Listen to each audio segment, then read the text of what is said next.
2023 में यह रामनवमी आतंक का माहौल बनेगा, जिसमें आरएसएस और बीजेपी के सिर्फ गुंडे हो। पहले लाल रंगों पर हनुमान का झंडा होता था। 3 साल के धीरे धीरे लाल रंग खत्म होते केसरिया आ गए। हनुमान को हटा करके हम राम की उस तस्वीर को डाले हैं जो कभी राम एक बार तीर धनुष खींचा होगा। अरे उस राम भक्तों से पूछो ना, सबरी का जूठा राम खाने तो गए। आजकल जो राम भक्त हैं क्या नफरत पैदा करके इस देश के लोकतांत्रिक मूल्यों को, इस देश के संविधान को, इस देश की संस्कृति को टुकड़े टुकड़े में राम हमारे जीवन में, हमारे जीवन का हिस्सा हो सकता है, हमारे जीवन के जीने का तरीका हो सकता है, नफरत का तरीका नहीं है। और ये लोग इस्तेमाल करते हैं राम का सिर्फ सियासत और वोट के लिए। बस इतनी बड़ी घटना घटी मध्य प्रदेश में, झारखंड में और मुजफ्फरपुर के 3 जगह। जब हम मुजफ्फरपुर के तीनों जगह गए तो आप सोच नहीं सकते, मेरा रूह कांप गया। मैं उन सेकुलर पार्टियों के नेताओं से पूछना चाहूंगा जिन्हें यह लगता है दलितों का वोट तो मैं खरीद लेता हूं, मुसलमान को डराता हूं, औकात क्यों नहीं हुई इतनी बड़ी घटना पर एक ट्वीट करने की? क्योंकि उन्हें लगता है मुसलमान का वोट जागीर है। नफरत पैदा करके इस देश के लोकतांत्रिक मूल्यों को, इस देश के संविधान को, इस देश की संस्कृति को टुकड़े टुकड़े में बांटना चाहता है। एक दुर्भाग्य है इस देश का कि जापान सोचता है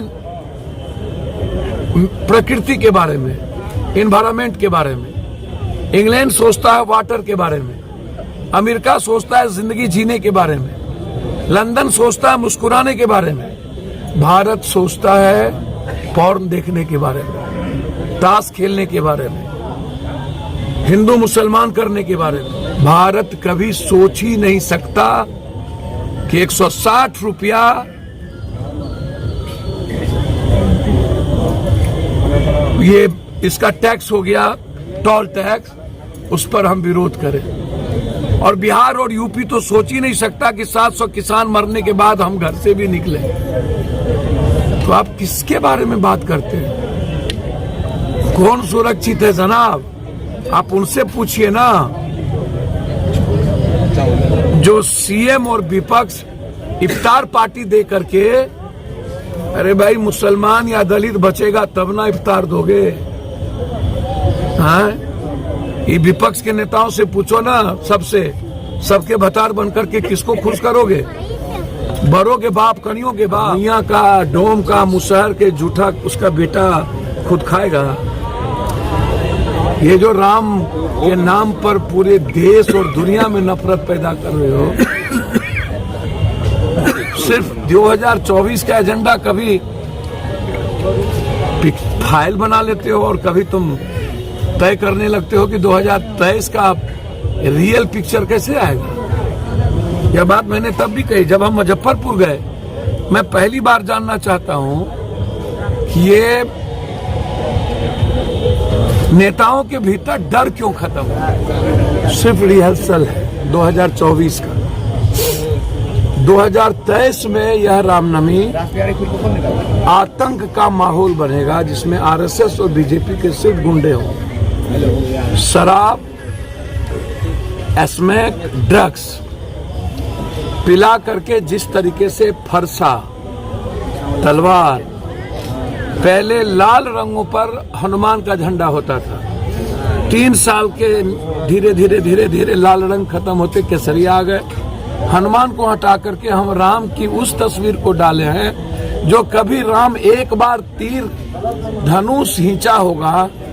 उस तस्वीर को जामवंत गायब, भरत गायब, शत्रुघ्न गायब, लक्ष्मण गायब, सीता गायब, सुग्रीव गायब।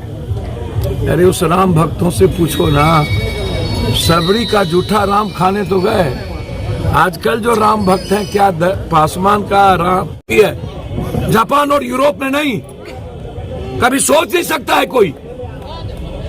ये भारत की ही खून और हवा में बस चुकी है। हमसे मत पूछिए ये। किसी की बेटी और किसी का भाई अब दिल्ली में निकलने के लायक नहीं है। उनसे पूछिए जो लोग तड़ी पा रहे हैं, हमसे ना पूछिए। उनसे पूछिए जो आप इस्तेमाल करते हैं इन लोगों का। कोरोना में गायब, बाढ़ में गायब, हर घटना में गायब, एनआरसी में गायब। एनआरसी में थे क्या अरविंद केजरीवाल? एनआरसी में थे क्या मुलायम सिंह का बेटा? एनआरसी में थे क्या लालू जी का बेटा? एनआरसी में थे क्या नीतीश कुमार? आपको तो हमेशा चौक पर, चौराहे पर लटका दिया आप लोग। जिस किसी समाज के भीतर डर पैदा करेगा उसके खिलाफ हम हैं।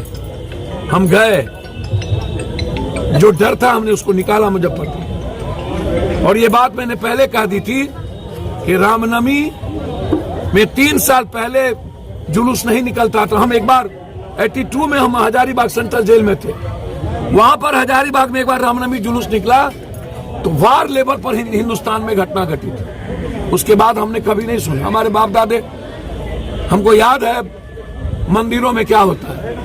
राम हमारे जीवन में, हमारे जीवन का हिस्सा हो सकता है, हमारे जीवन के जीने का तरीका हो सकता है, नफरत का तरीका नहीं है। और ये लोग इस्तेमाल करते हैं राम का सिर्फ सियासत और वोट, बस।